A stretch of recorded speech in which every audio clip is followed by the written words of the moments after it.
For centuries, across the Isle of Man, people have spoken in quiet voices about a lonely figure who wandered the hills long after darkness had settled across the land. He was said to be taller than any ordinary man, covered from head to foot in thick, dark hair, with enormous strength and a presence that inspired both fear and sympathy. They called him the Fynoderee. To some he was a monster, to others he was a fairy.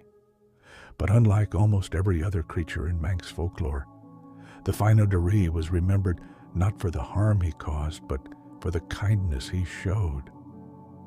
Farmers claimed impossible work was completed while they slept. Heavy stones appeared where no human could have carried them. Walls were rebuilt, fields harvested, and animals gathered safely before storms arrived.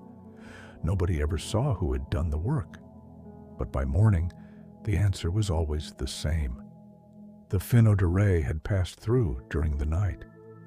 The story of the Fynoderee has survived for hundreds of years, making him one of the oldest and most recognizable figures in Manx folklore.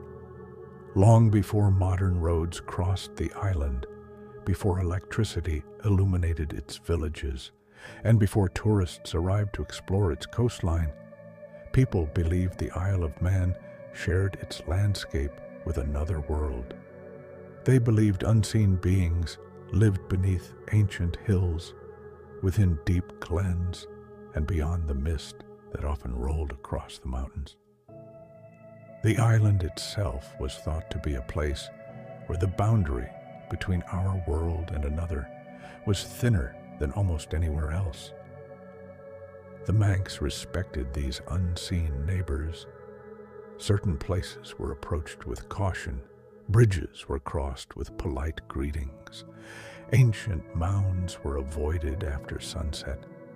Even today, many people still greet the fairies as they cross the ferry bridge, continuing a tradition that stretches back through generations. Whether these customs began through belief or a simple superstition hardly matters now. They became part of the island's identity, preserving stories that might otherwise have disappeared forever. Among all of those stories, none is quite as tragic as the tale of the Fynoderee.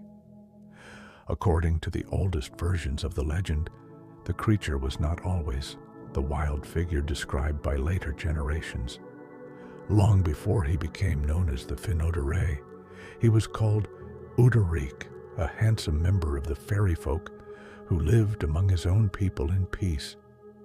He was admired for his strength, respected for his loyalty, and destined for a place of honor among the fairy court. But like so many old legends, everything changed because of love.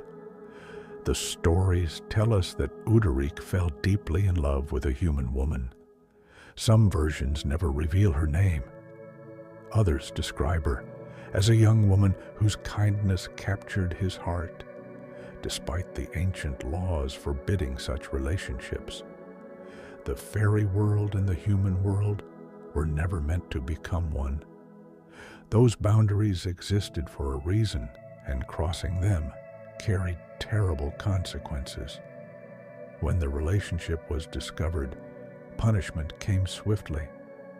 The fairy king, or in some tellings the ancient powers themselves, stripped Fynoderee of everything he had once been.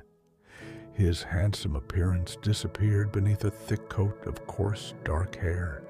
His graceful form became enormous and intimidating. His beautiful voice became rough and harsh.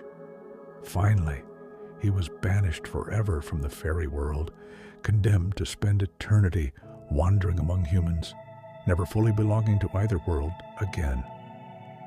From that moment onward, he was no longer Fynoderee. He became the Fynoderee.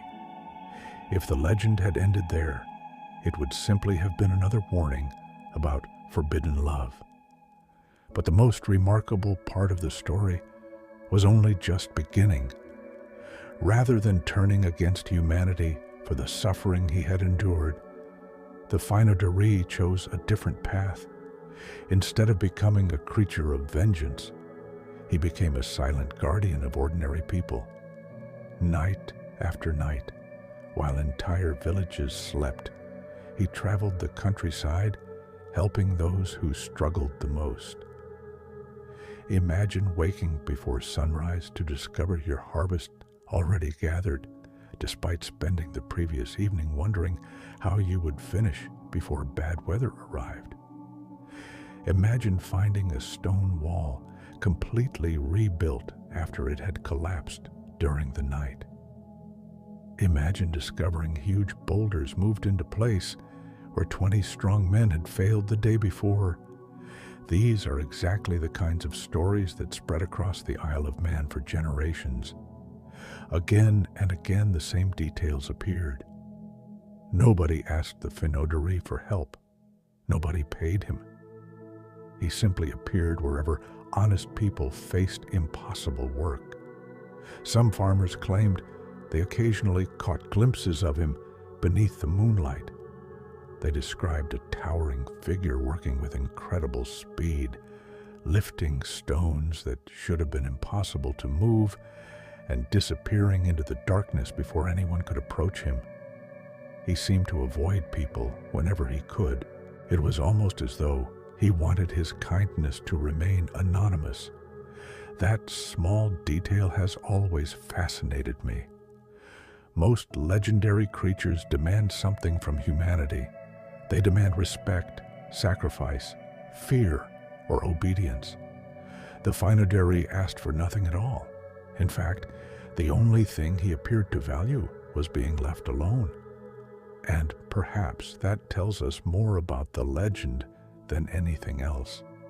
For someone condemned to spend eternity in exile, maybe quiet acts of kindness became the only way to hold on to the person he had once been.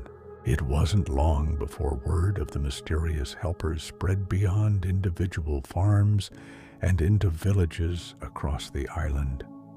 Parents told their children that if they worked honestly and treated the land with respect, the Fynoderee might one day help them when they needed it most. Others warned against trying to find him, believing he preferred solitude above all else. Curiosity, they said, could drive him away forever. Even so, there were always those who wanted proof. Some hid beside fields through the night, hoping to witness the mysterious labor for themselves.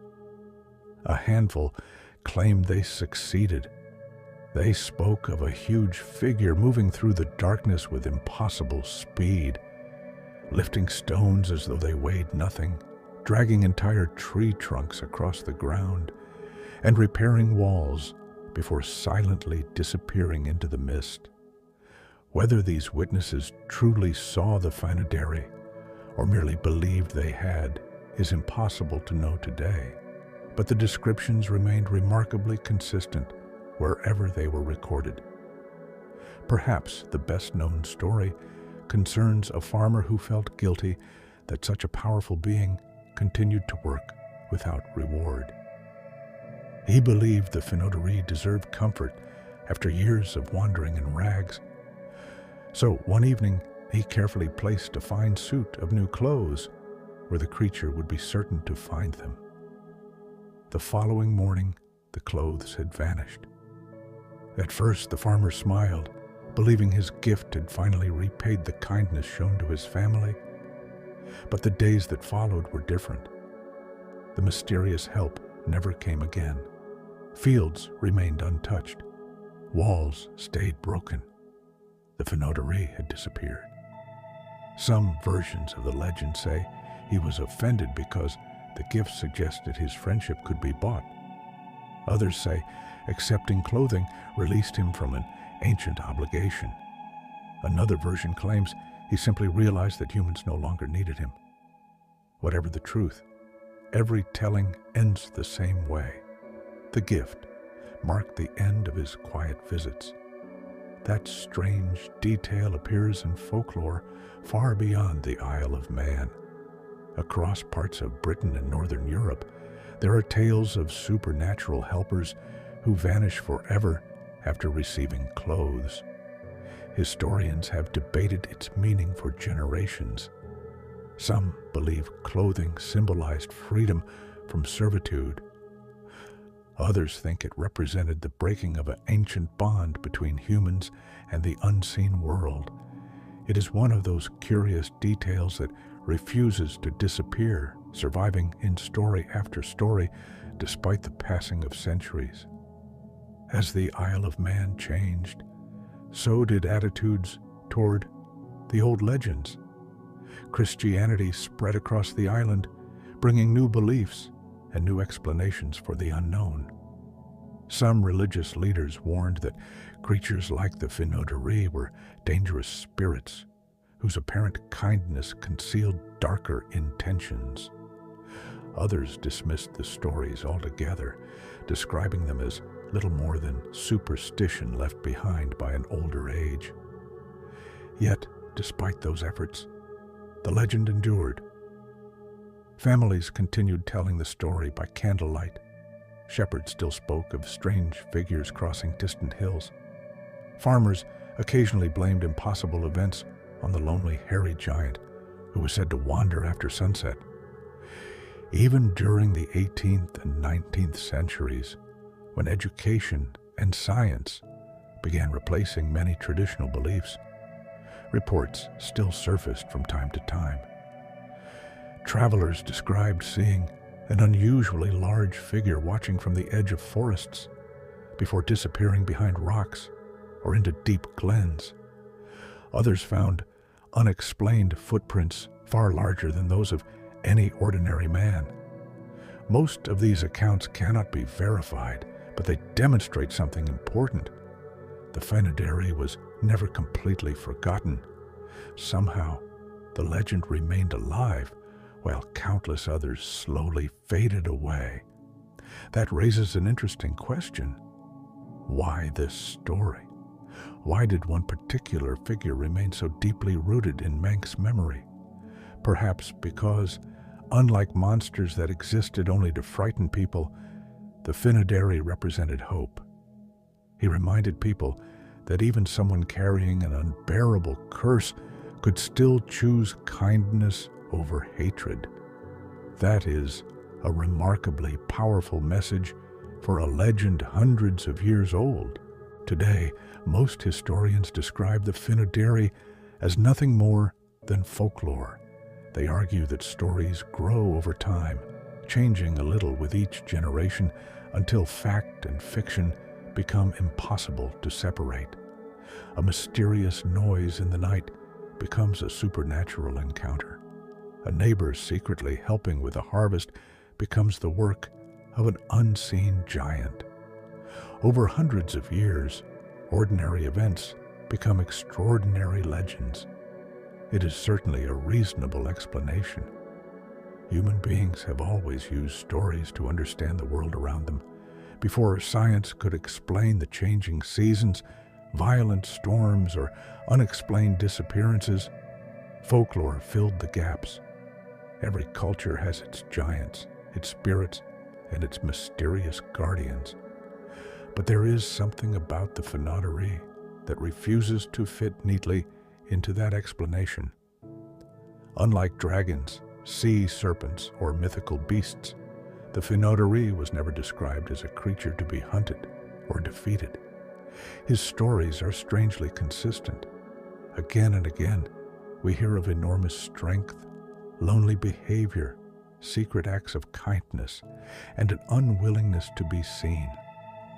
Those details remain remarkably unchanged despite being told by different communities over many centuries. Then, there are the locations themselves.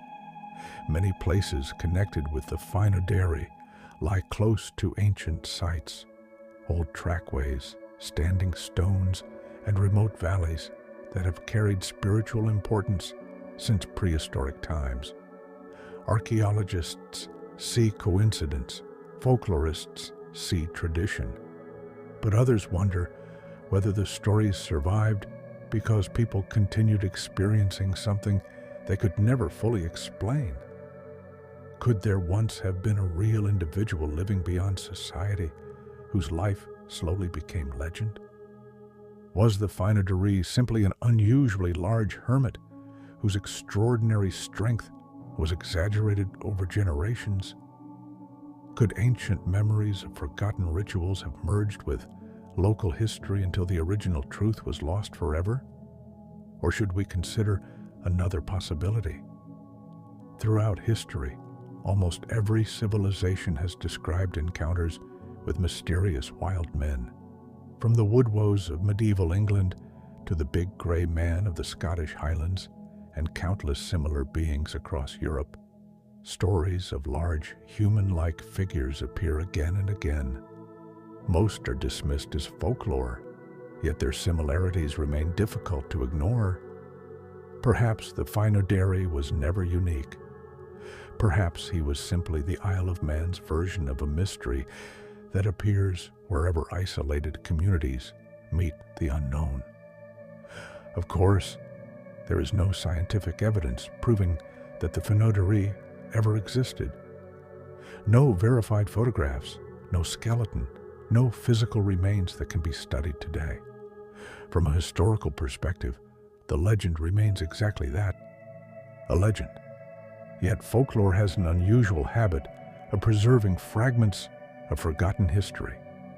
Sometimes a myth survives because it contains a small piece of truth hidden beneath centuries of storytelling. Long after the facts have disappeared, the story remains. So what was the Fynoderee? A cursed fairy prince condemned for loving a human woman? A lonely giant wandering the hills of Man? A misunderstood outcast remembered through generations of storytellers? Or something stranger that modern history has simply chosen to ignore? Because buried deep within classified Foundation records is a file that should not exist. It contains reports spanning centuries. Reports of unexplained construction completed overnight. Massive footprints appearing after violent storms. Witnesses describing a towering, hairy figure disappearing into the mist before Foundation teams could reach the scene. Every report ends with the same conclusion: entity identified, non-hostile. Avoid engagement. Observe only. The file carries a single name, the Fynoderee. And according to those classified records, the guardian of the Isle of Man may still be watching from the shadows today.